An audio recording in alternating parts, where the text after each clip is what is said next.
Good evening সকলোকে।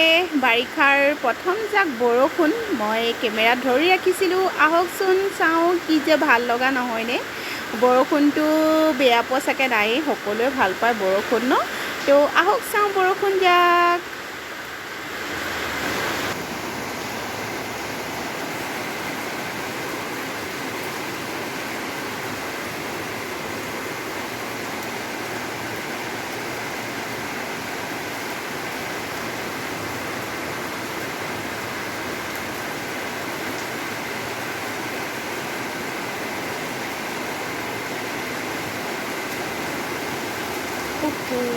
কেনেকৈ যাম।